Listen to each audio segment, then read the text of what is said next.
আমার প্রিয় শুভাকাঙ্ক্ষী ও ভাই বোনেরা, সবাইকে আসসালামু আলাইকুম। আমার এই ছোট্ট চ্যানেলটিকে আপনারা সাবস্ক্রাইব ও লাইক দিয়ে শেয়ার করবেন বা আমাকে সাপোর্ট দিবেন, যেন আমি আরও ভালো ভালো ভিডিও দিতে পারি এবং আমার পাশে থাকবেন। আজকে বাংলাদেশের যে পরিস্থিতি যা বলার মতো না। এক ছিল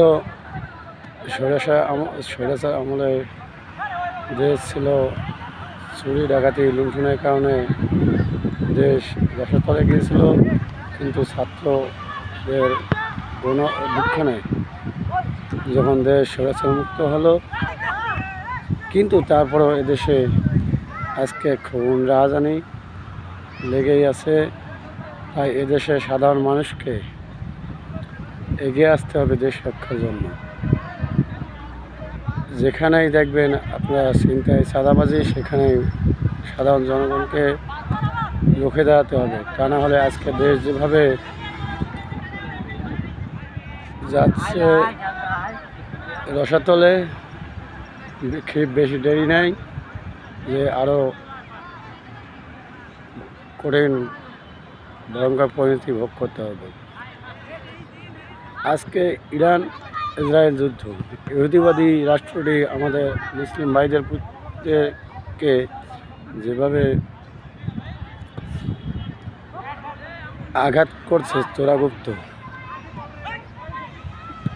আল্লাহর কাছে এই দোয়া করি যেন অচিরে ইহুদিবাদী রাষ্ট্রটি ধ্বংস হয়ে যায় এবং তাদেরকে যারা সাপোর্ট করছে আমেরিকা এবং পশ্চিমা মজপুষ্টরা, আল্লাহ যেন আবাবিল পাখির মতো সেই সব রাষ্ট্রকে ধ্বংস করে দেয় এবং আমার মুসলিম ভাই ও বোনদের রক্ষা করে। এবং আরব নামে যে বেঈমান রাষ্ট্রগুলো আছে, তারা যে